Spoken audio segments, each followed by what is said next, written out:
sa galit, sa putang inang administrasyon mo, bangag. Kung talagang function. Ito na naman ako mga ka-idol, mga ka-BBM loyalist dyan. Bigyan lang natin to ng sandali ang reaksyon mga ka-idol si ate mga ka-idol. At hindi siya makamove on sa administrasyon mga ka-idol, sa utang ng administrasyon mga ka-idol. Ha?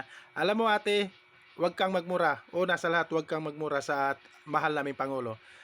Ito ate, bigyan lang kita ng sandali ang reaksyon.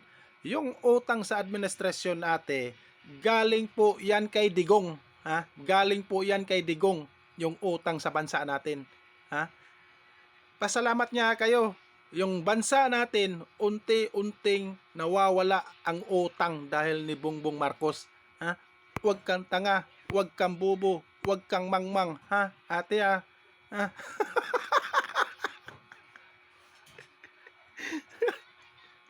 Huwag kang bobo, huwag kang mangmang ha. Huwag kang bulag, huwag kang magpabulag-bulagan ha.